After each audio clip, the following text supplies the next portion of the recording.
Hello everyone, this is Davy Mooney here at the University of North Texas, where I run the jazz guitar program. I'm a Benedetto artist, a Sunnyside Records artist. Got my new CD live at National Sawdust. Check it out.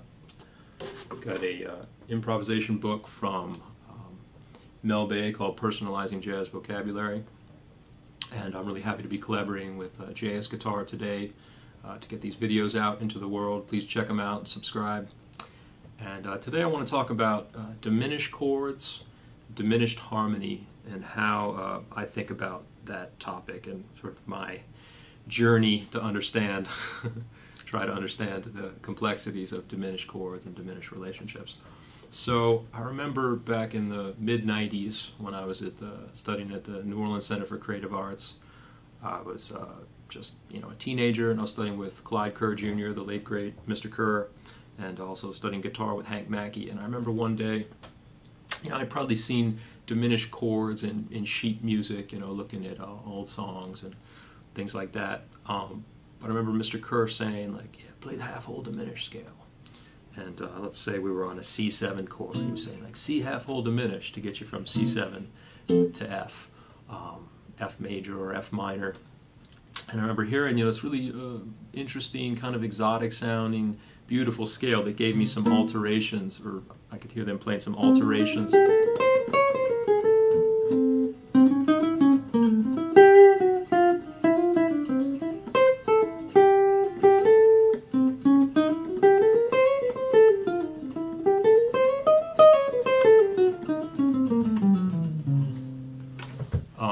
Over a C7 going to F, and I was like, wow, that's really, I tried to pick it out by ear, and then I went to Hank, who's the guru of New Orleans jazz guitar, and I wanted him to explain this half-whole diminished scale and how to play it on the guitar, and he showed me this fingering. So if I'm looking at a C7 up here, like a C major triad and a C dominant 7, the fingering he showed me was this, that you would go like 1 3 4 1 2 4 1 3 4 1 2 4. And you have this symmetrical fingering, and then when you go to the 5th string, remember I have 7th string, so it's a little funny, but you have to move up a fret, but keep the same sequence going. So.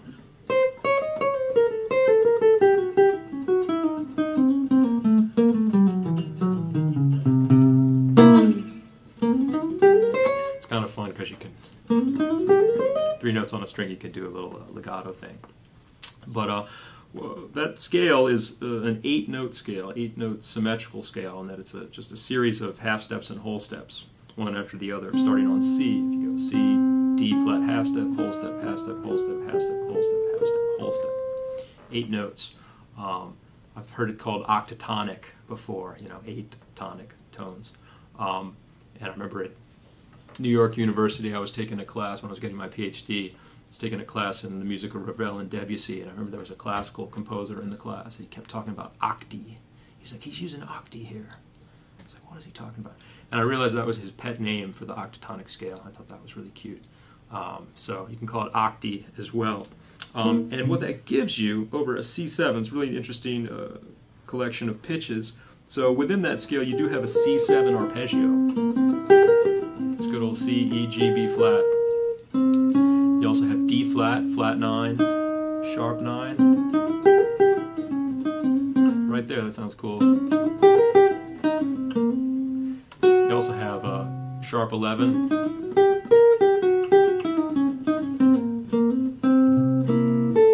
And a natural 13, which is really nice.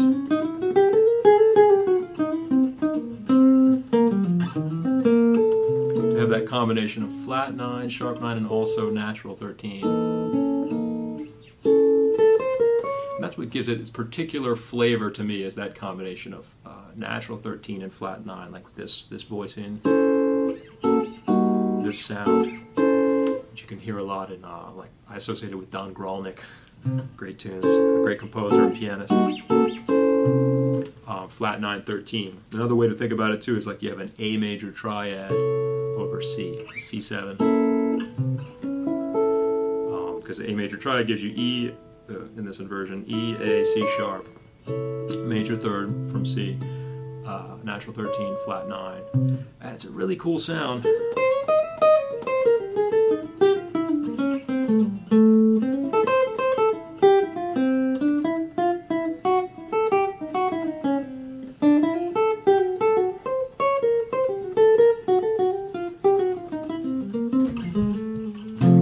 So you might see me moving, jumping around on the neck there, and I'm actually moving in minor thirds.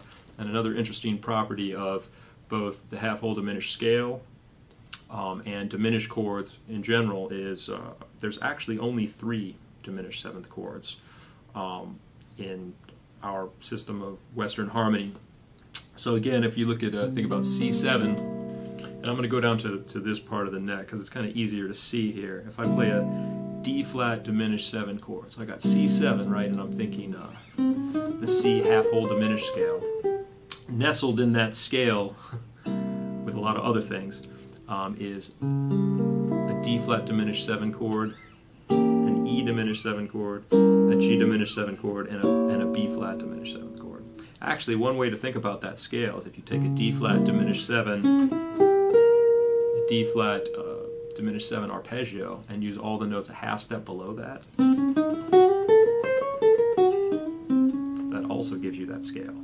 So as I talk about this, I tend to try to explain it several different ways because with topics that are so complicated like this, I find teaching students over the years, different students respond to different explanations.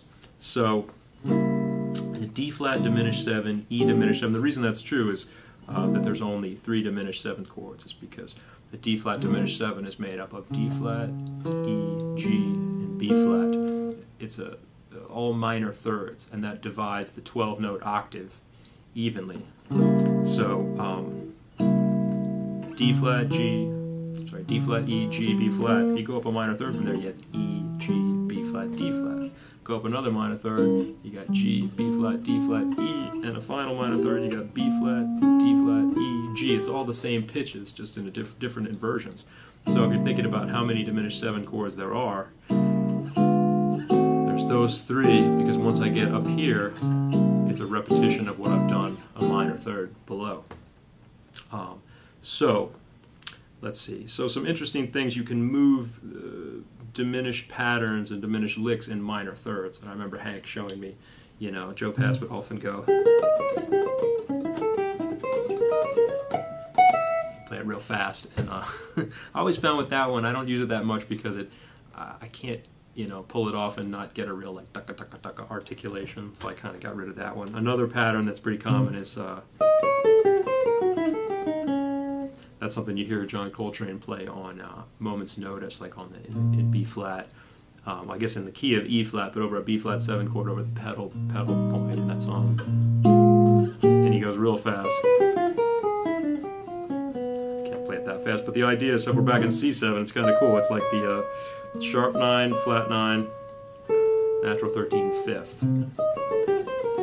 You just move that in minor thirds. There's a way to do it all in one position, but I haven't come up with a fingering that I'm satisfied with for that. That's another one. I remember when I was younger, I used to play this a lot. I used to go, because that was one I could, back when I used to pick every note, I could articulate that very clearly. And I'm just going like a sharp 9, major 3rd, 5th, flat 7, moving that around. And then, you know, you come up with ways to resolve it to an F, major F minor.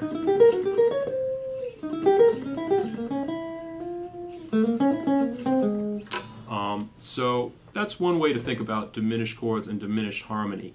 One other property of how they relate to dominant 7 chords that's very interesting, and it's a little confusing, but I'll try to use these shapes again. So if it's true that D flat and E are the same, E diminished, D flat diminished, and E diminished 7th, and we know that, okay, well, C7 can go to F,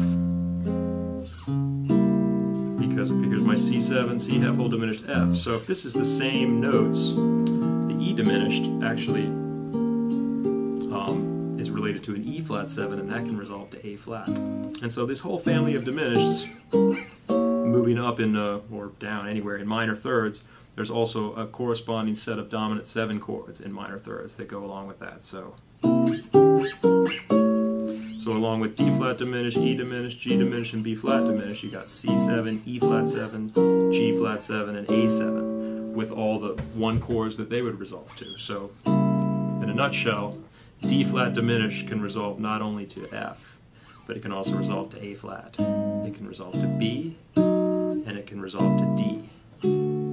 One more way to think about it too is if you think about on a C7 chord, the D flat diminished 7 is a diminished 7th chord built off of the flat 9, and E diminished is built off of the major 3rd, a G diminished is built off of 5th, and a B flat diminished is built off of the flat 7.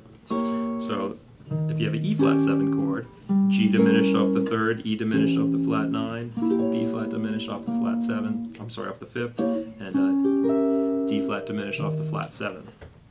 And so that's the way you can make diminished chords do a lot of, make them go a lot of places. They're chameleons, you know, they can, in terms of where they can resolve.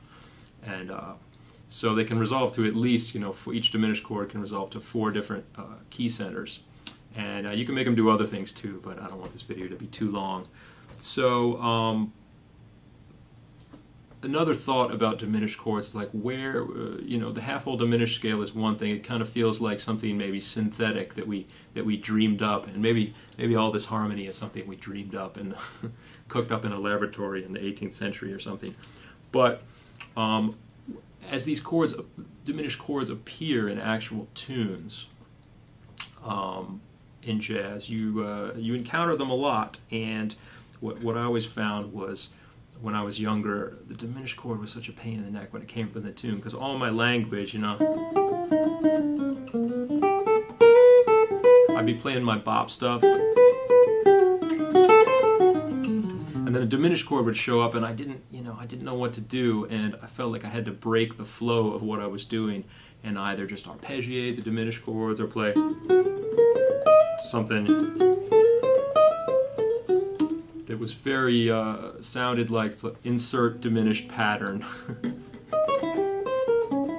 Insert diminished lick here. And you know, over the years, jazz musicians have come up with some amazing diminished patterns of things to play over diminished chords, so they sound cool, but I was always searching for a way to integrate those diminished chords into my playing in a more natural way. And one thing I hit upon and started to think about was the fact that, you know, if we take in that same key of sort of C7, go into F major, and think about a D flat diminished, you know, that family of diminished chords, like where do they actually occur in nature or in any kind of functional harmony context outside of this synthetic half-whole diminished mode of limited transposition sound? And if you think about, you know, the F harmonic minor scale,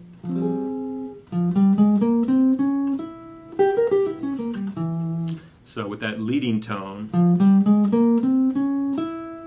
the 7 chord in an F harmonic minor scale is a E diminished. So in a certain sense, if I'm making a C7 have that diminished sound, I'm kind of borrowing a chord from the minor mode, which is a pretty standard thing you hear in harmony. And in that case, if I think about the diminished that way, then maybe that half-whole diminished scale is not always the best option. You could still pull it off, but, you know, the idea that I could just play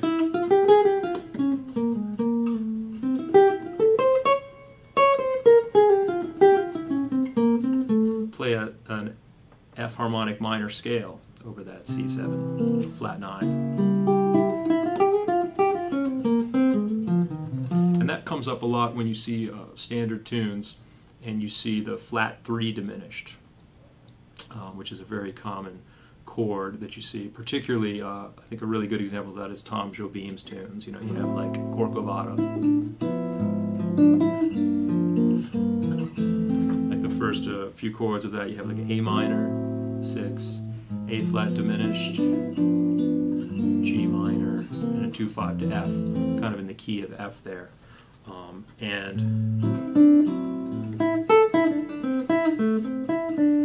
on that A flat diminished, what I often like to do is play it, still play like an A harmonic minor scale, like I'm still in the world of the key of A minor. And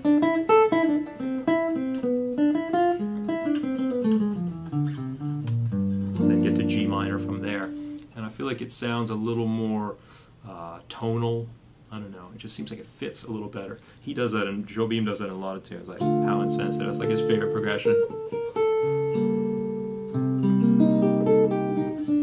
You know, like a minor chord, then a diminished down a half step, and then another minor down a half step.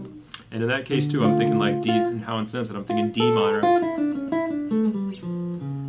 There's a C sharp diminished after that, and I don't necessarily immediately go to like the you know, the corresponding half whole diminished scale for that, which would be, you know, C, that same scale we were just doing, C half whole diminished. You could also call it D flat whole half diminished, but I'm going to leave that to one side for now. But instead of doing that, I might just keep playing D harmonic minor.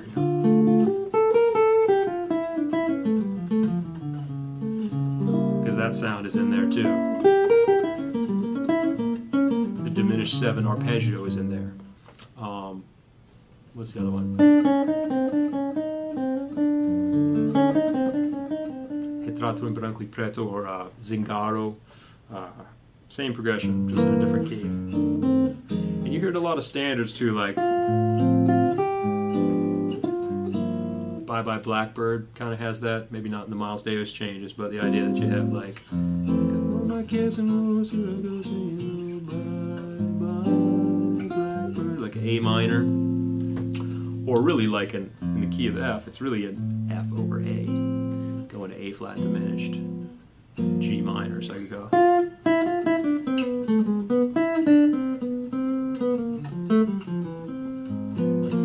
And that leads me to one more.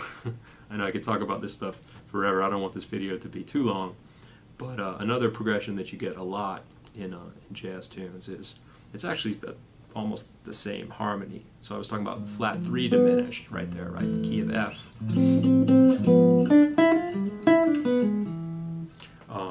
You get 1 diminished. Often, like, you hear that, or you hear something like I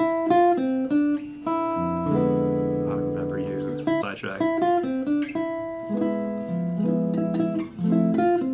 You get that a lot, like Let's Get Lost.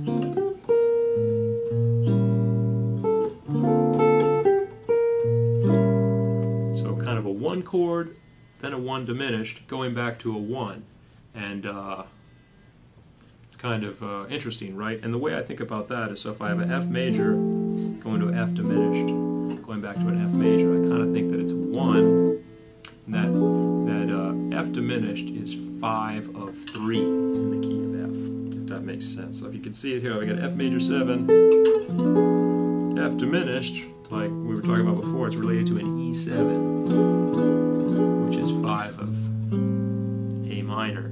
And because the 1 chord and the 3 chord are so closely related, and you know, they have the same harmonic function, that helps me to kind of navigate that harmony. So you get stuff.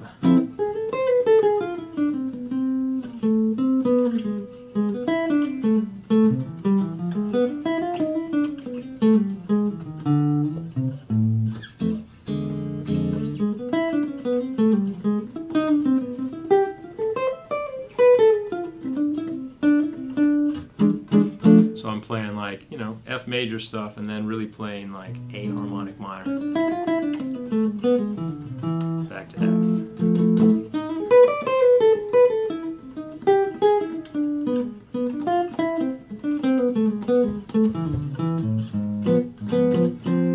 This is if I were going, yeah, F major over A, or A minor to A flat diminished. F major to F diminished, right? Same diminished family.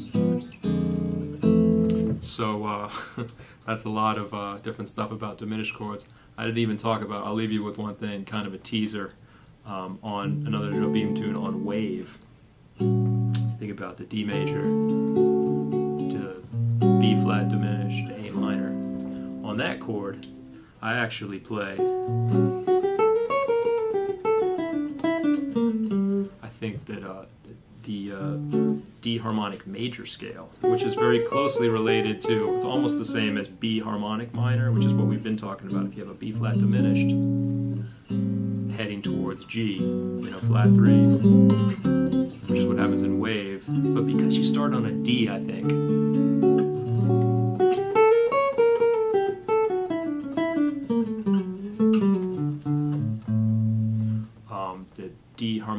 major. You know, D, E, F sharp, G, A sharp, C sharp. It's the right like flavor for that, and I'm always searching for the right flavors, y'all. So I'm gonna leave the theory madness right there. I'm gonna play a little bit on a tune that I think has a diminished flavor to it. Although, you know, in the heat of battle, when I'm dealing with dominant sevens, particularly you know, dominant relationships, I don't always choose to go for that diminished sound, that you know, 13 flat 9 sound. But I often do, and I feel like certain tunes and certain progressions, that's kind of the right treatment. So this is a Billy Strayhorn tune called Blood Count. It's a really deep song, very bluesy, very you know, devastating in a way of just how it, the places it goes harmonically. So play on that a little bit and try to explore some of these diminished sounds. So hope you enjoy. Thanks a lot.